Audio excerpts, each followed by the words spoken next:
The air hums with heat and drums. The night belongs to the beasts. I stand beneath the full moon, the fire painting my skin in gold and shadow. Around me the males shift restlessly, tails flicking, claws flexing, their eyes burning with hunger and anticipation. The coming-of-age ceremony is not for the faint of heart. It is a hunt in plain sight, and the prey tonight is me. The shaman's voice booms over the fire. Gamora of the serpent blood, step forward and claim your mate. 1,000 eyes turn. The scent of fur, sweat, and heat thickens in the air. I move slowly, the beads around my hips clinking with each step. Beneath the silk of my wrap, scales shimmer faintly, soft silver green catching the flame. I feel the weight of whispers following me. The cold-blooded one. The orphan the foxes pitted. Who would want her? I've heard worse in my last life. At the far side of the fire, Akira shines like she was carved from moonlight. Her red hair braided with feathers, her 9 tails flicking lazily behind her. The males orbit her like moths to flame. She smirks when our eyes meet, her teeth flashing. Don't trip, Feral, she murmurs as I pass. It would be tragic if you embarrassed yourself twice in one lifetime. If only she knew how literal those words are. The drumming grows faster. The flames roar higher. 3 delegations stand before us. The fox males of my tribe, the wolf pack from the northern cliffs, and the scorpions from the desert, their leaders' armor-black carapace glistening like oil. They came for blood and females. They came for me once. I taste dust and venom in the back of my throat, memory clawing at my mind. Their rough hands, the burning pain, the man who came for me and died. Ares. I see him before I can even will myself to look. He stands just beyond the circle of fire, taller than the rest, half shadow, half god. Muscles corded under bronze skin, eyes molten gold. His hair falls to his shoulders in black waves, his tail faintly visible, scales patterned like dark smoke. The moment his gaze finds mine, the world stills. The fire snaps. My pulse races. In my last life, this was where I turned away. This time I don't. I take 1 step closer. The crowd murmurs. Another step. The air tastes like storm and spice. His eyes narrow, his chest rising with a slow inhale as if he's scenting me. A low rumble leaves his throat. Not a growl, but a sound that vibrates through me like a calling. I choose Ares of the Python. Gasps ripple through the circle. Someone drops a drumstick. Akira's smile curdles into disbelief. Ares blinks once as if waking from a trance, then steps into the firelight. He circles me slowly, every motion deliberate. The fire gleams off the faint shimmer of scales on his neck, his bare chest slick with heat. His scent, wild, sharp, clean, fills my lungs. Do you understand what you're claiming, little snake? His voice is deep, gravel rough, carrying the rhythm of the drums in its timbre. Perfectly. He studies me. The crowd is silent now, holding its breath. I meet his gaze without flinching, though my body trembles with the pull of something ancient and wild. He leans close enough for his breath to brush my cheek, the faintest hiss in his tone. Then you are mine. He moves so fast no one breathes. 1 strong arm wrapping around my waist, pulling me against him.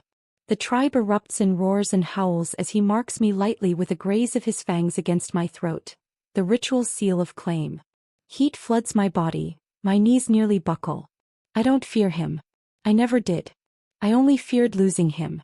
Across the fire, Akira's tails lash. Her eyes burn red with fury.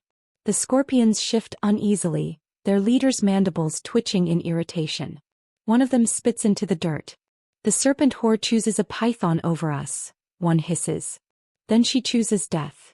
But their voices are swallowed by the chants and the fire. Ares's thumb grazes my chin, forcing my eyes to meet his. You don't seem afraid, he murmurs. Should I be? Most females are. I am not most females. A flicker of surprise touches his eyes. Then a smile, sharp and dangerous, curves his lips. Good. The ceremony ends in chaos. The foxes celebrating, the scorpions seething. Akira storms off, her beauty cracking beneath envy. But I barely see her. My heart still races from Ares's nearness, my blood still thrumming from his scent. When he turns to leave, he glances back once, gold eyes gleaming. Come. My den is no place for the faint-hearted. And I follow as I did once before. But this time I will not lose him to death. This time I will fight fate itself if I have to. The drums fade behind us as we cross the ridge.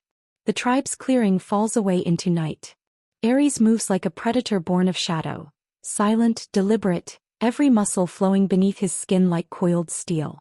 I follow close, the scent of smoke still clinging to me, the heat of his claim burning faintly on my throat. The jungle thins, giving way to cliffs.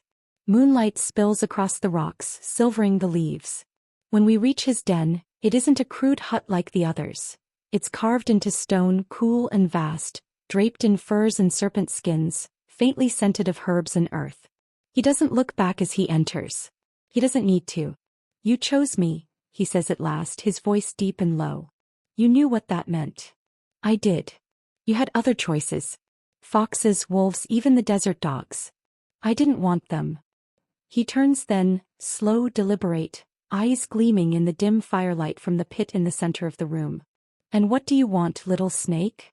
I hesitate, but not from fear. The words press against my throat like another kind of venom. You. For a moment, silence. Then a deep rumble, half laugh, half growl. Careful, Gamora. You don't know what you're saying. I do. He steps closer until there's no space left between us. The air thickens with heat, the pulse of something older than words. His hand lifts, fingers tracing the curve of my jaw, then sliding down my neck where he'd graced me before. My skin tingles where his touch lingers. You tremble. Because I remember. His brows furrow. Remember.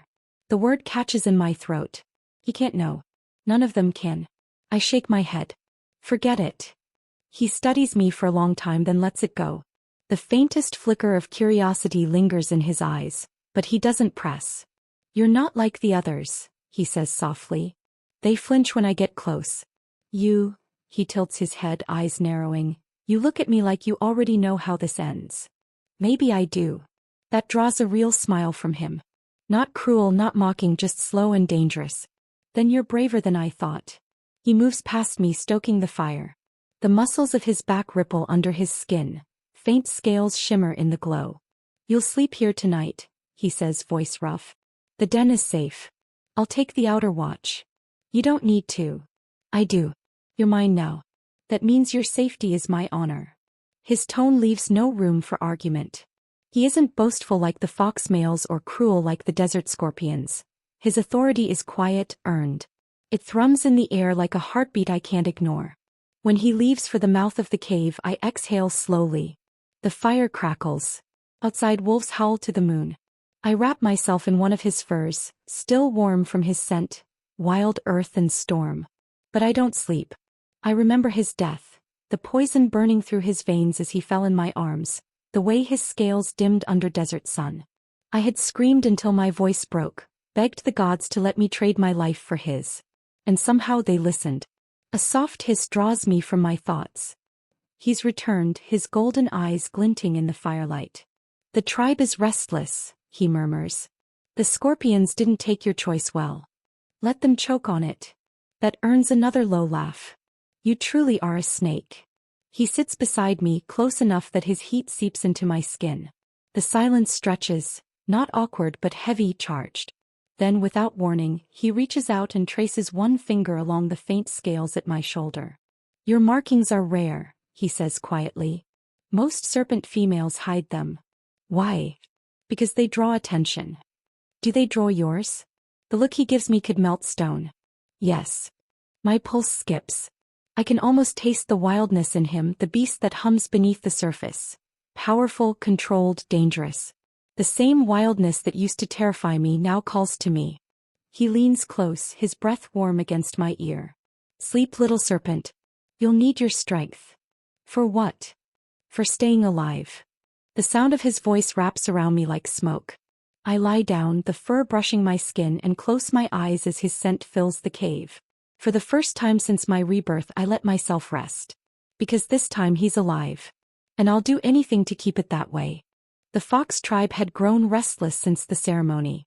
Every night, whispers crawled through the camp. The serpent has stolen the chief's daughter's prize. Males eyed Ares with jealousy. Females looked at Gamora with suspicion. The once quiet den she shared with him had become a refuge from venomous tongues. Outside, the jungle was alive. Cicadas drumming, leaves whispering, the humid scent of rain thick in the air. Inside, Ares sharpened his blade with slow, deliberate motions, muscles flexing in the glow of the hearth. They still talk, Gamora murmured, coiled on the furs beside him. Let them, he said without looking up. I don't live for their chatter. His voice was low, rough, like gravel under heat. It sent a strange ache through her. She studied the scar across his chest, the same one she remembered watching him die from in another life. This time she wanted to trace it, to promise that she'd never let him fall again. But her hand hesitated midair. You didn't have to defend me that day, she whispered. Didn't I? His gaze rose, gold and burning. You were mine to protect. You still are. Her heart twisted. Not yet, she thought. Not this time. The following dusk, Akira came. She didn't knock. No one did when they believed they owned the world. She swept into the den draped in fox fur and perfume, eyes glittering with false sweetness. Ares, she purred, I came to remind you of your place. You've shamed the chief by choosing that. Gamora's coils tightened. Say it, she hissed. Akira smiled, sharp and cruel. Feral. Cold-blooded. You don't belong here. Ares rose to his full height, tail flicking, dominance rippling from him in waves. Leave, he warned. Or what? Akira tilted her head, lips curving. You'll bare your fangs for her again? You forget, Ares. The tribe doesn't forget their chief's bloodline. You can't defy it forever. Gamora stood then, stepping close enough that their scents tangled. Serpent and fox, tension and fire. I don't need his protection, Akira. But if you ever set foot in this den again uninvited. Her pupils thinned into slits. I'll remind you what a real predator is. Akira's composure cracked just slightly before she turned with a huff of laughter. We'll see how long you last once the scorpions come calling again. Gamora froze. What did you say? Oh, nothing, Akira said, feigning innocence. But their scouts were seen near the desert border. Perhaps they've come looking for something, or someone. She left before either could answer. Ares frowned. Scorpions don't cross the border without reason. Gamora's blood ran cold. Starting again, she realized. History repeating itself. That night the fires burned higher than usual. The males gathered to boast and drink, restless with rumors of danger. Gamora sat close to Ares, pretending calm, though her pulse raced like prey under her skin. He leaned close, breath warm against her neck. If they come, he said quietly, we fight together.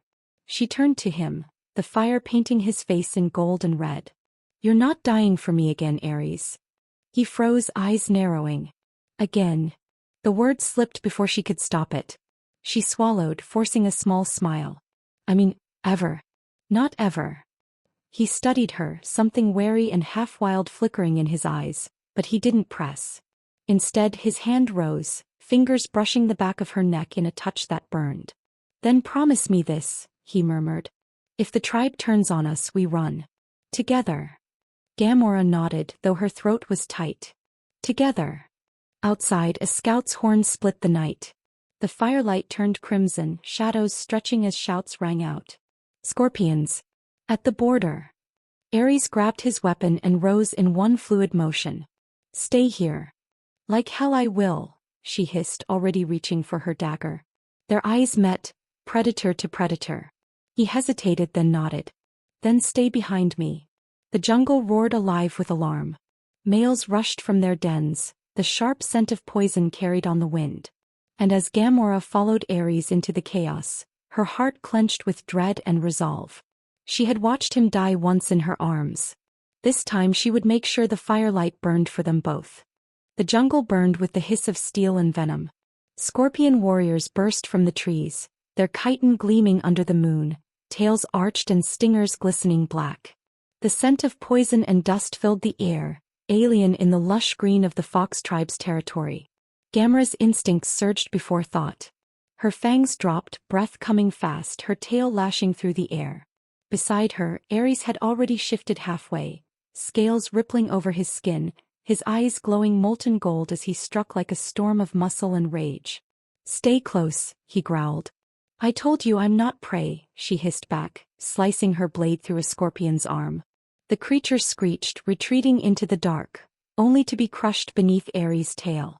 The tribe was chaos. Fox beastmen fought with claws and firebrands, their dens spilling frightened females into the undergrowth. The scorpions were stronger, built for killing. Yet their discipline was cold, mechanical, and they made no sound as they advanced. It wasn't a raid. It was a message. Gamora knew it, she had seen it before. They were testing the borders, gauging the strength of the tribe, and waiting for a chance to seize what Akira had promised them. Back, the chief shouted, brandishing his staff. Drive them out. The males surged forward. Ares and Gamora struck together, their movements almost fluid, her smaller frame darting where his massive coils could not reach, her dagger cutting through weak points in their chitin as his tail shattered stone and bone alike. When the last scorpion fell, the tribe stood panting amid the bodies. The jungle floor was littered with poison and blood. Akira appeared then, too calm, too clean. Her eyes glittered like glass. Well, she said softly, seems they came after all. Ares turned, fangs still half bared. You knew. Knew. She laughed, feigning innocence. I only warned you, remember? Gamora stepped closer, blades still wet. You lured them here. Me. Akira's smile faltered. Why would I? Because they were promised a female, Gamora cut in, voice low and shaking. And when I didn't leave with them, they came to collect their debt. The crowd went silent. Akira's mask cracked. Her pupils narrowed, tail twitching. You think the tribe would ever offer you to them willingly? You're nothing but a stray they took in out of pity. Enough, the chief barked, but the tension was already spreading. The males shifted uneasily, looking between the two females. Ares moved to stand beside Gamora, placing his massive hand around her waist. A public claim, unspoken and absolute. She's mine, he said, his voice rumbling through the night. And any who touch her again will answer to me. Akira's nostrils flared, her pride splintering before the entire tribe. She turned sharply and stormed off, her claws digging into the dirt. 4 days after, peace was fragile. The scorpions retreated to the desert, but their message lingered like a curse. The chief's council whispered of retaliation, of trading goods, or perhaps a female, to keep the desert clan pacified. Gamora and Ares remained together, sleeping wrapped in his coils, their bond deepening with each sunset. But she could feel the shift, the unease that brewed in every corner of the camp. The more Ares defended her, the more the others resented it. And Akira wasn't done. She came again one evening, not with fury this time but poison sweetness. The chief wants to see you, she told Gamora, voice soft as honey. Then he can call me himself, Gamora said flatly. He won't, Akira replied. You've already made enough enemies. Come quietly or Ares will face them all. Gamora hesitated. The threat in Akira's tone was real, and she could see the faint smirk tugging at her lips. He followed. They walked beyond the dens where the torches gave way to shadow. The jungle thinned, the air turning dry and sharp. Where are we? Pain. Something struck the back of her head. The world spun black. When she awoke, she was surrounded by sand. Cold, endless dunes beneath a pitiless sky, the desert of the scorpions. She struggled to rise, but her limbs were bound. Ahead, Akira sat trembling, her wrist shackled as well, her finery gone. A hulking scorpion male crouched before them, his voice a rasp. The fox princess promised us a female.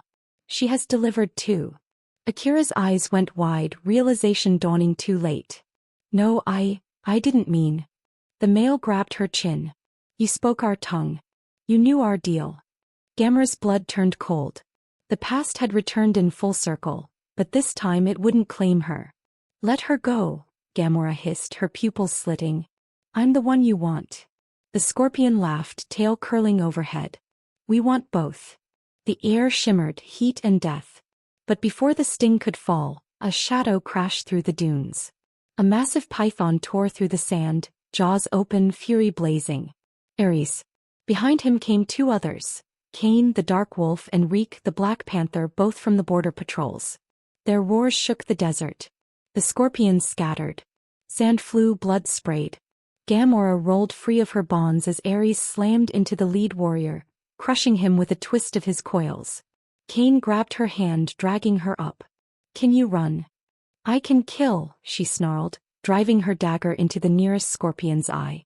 The battle raged until the night swallowed it whole.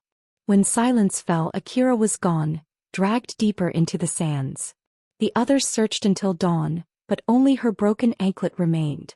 The fox tribe blamed Ares and Gamora. They said her cold-blooded kind had cursed the peace, that Ares had brought ruin with his defiance. So they left. Together with Cain and Reek, the only two who had fought beside them, they turned their backs on the tribe and vanished into the wilderness. The four of them stood beneath the stars, the desert wind whispering over their scars. "What now?" Cain asked. "We survive," Ares said. Gamora looked between them, her python, her wolf, her panther. 3 predators bound by blood and fire. She smiled, the moonlight gleaming off her fangs. "No," she said softly. "We live." And for the first time the night didn't feel cold. The dunes stretched endless before them, a golden ocean under the first blush of dawn. The fox tribe was far behind, their scent already lost to wind and distance. Gamora moved with deliberate grace, the sand whispering beneath her scales where her tail met the shifting ground. The 3 males walked close behind, Ares massive and silent, his eyes fixed on her, Cain the wolf lean and watchful, and Reek the panther a shadow gliding at her flank. They were outcasts now, branded rebels, killers and oath-breakers. But in exile there was freedom. They made camp in an abandoned canyon, carved long ago by water and wind. The walls shimmered with veins of quartz, glowing faintly as night fell. Gamora built a small fire, the flames reflected in her amber eyes. Cain tossed down a bundle of herbs. "Desert root. Keeps the poison from spreading if you're stung." "Good," Ares rumbled. "We'll need it." He looked down at Gamora then, that same steady gaze that had once made her tremble. But now it made her burn. "You shouldn't have gone with Akira," he said quietly. Gamora lifted her chin. "If I hadn't, she'd have led the scorpions here herself. I changed what I could." "You nearly died." "So did you." A long silence stretched. The wind sighed through the canyon, soft as a serpent's breath. Then Ares stepped closer, kneeling so that his forehead brushed hers. "Not this time," he murmured. "Not ever again." She smiled. "Slow, dangerous. Then don't die before me." Cain chuckled from the shadows. "The way you two talk, one would think dying's a habit." "It was," Reek said, his tone smooth as silk. "But maybe this time it ends differently." Gamora looked at the 3 of them, her unlikely pack. The wolf who guarded her back. The panther who moved like smoke. The python who had once died for her and would again if it came to that. She felt something shift deep inside, not the venom of her blood but something softer, warmer, terrifyingly alive. "It won't end," she said finally. "Not this time." Days turned to weeks. They built shelters from bone and hide, hunted at dawn, slept by the fire at night. The rhythm of survival wove them together like threads in a single coil. Gamora led them to hidden springs she remembered from her old life, oases buried deep in the desert's heart. They learned her ways, how to move silently over the dunes, how to scent water from the wind. It was Ares who began calling her our queen, half in jest, until the others began saying it too. "You guide us," Reek said one evening, watching her feed the fire. "We'd be dust without you." "You make me sound like some god," she murmured. "Not a god," Ares corrected. "A serpent who survived hell and came back." Her throat tightened. She didn't tell them how true that was. Then one night the wind changed. The scent of scorpions drifted from the east, faint but unmistakable. They came upon the bodies at dawn, a group of fox scouts, slain and left half buried in the sand. Among them a familiar shape, Akira barely breathing. Gamora knelt beside her, torn between fury and pity. Akira's once proud face was bruised and sunburned, her lips cracked. "You came for me," she rasped. "No," Gamora said softly. "I came because no one deserves their claws."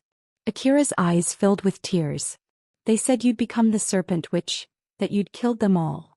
I killed the ones who wanted us dead." Ares stepped closer, voice low. "We can't take her back. The tribe won't have us." Gamora nodded. "We won't. But we can leave her near the border. Let her crawl home with her story." "And what will they say of you?" Akira whispered. "That I lived," Gamora said simply. They left her with water and herbs and walked on. When the sun rose, they reached the cliffs overlooking the eastern sands. Below, green shimmered faintly, an untouched valley ringed by stone. Gamora felt it in her bones, the place where everything would begin again. Ares stood beside her, tail coiling lightly around her waist. "Our tribe," he said. "Our home," Cain added. "Our hunt," Reek purred. Gamora looked out over the valley, the wind hissing like 1,000 unseen serpents. "No," she said at last, her voice a whisper that carried. "Our kingdom." She shed her cloak then, the sun gleaming over her scales, and the three males knelt instinctively, their shadows stretching long and reverent in the morning light. From the ashes of exile, from the blood of betrayal, a new clan was born, one that feared neither beast nor god. And as the wind rose, carrying her hiss across the valley, the desert bore witness to the first dawn of the Serpent Queen. The desert burns, the beasts roar, and we claim what is ours. Nothing will ever be the same in the Beastlands. Hit like, comment, and subscribe to Whispers of the Beastlands to witness every savage heartbeat of our story.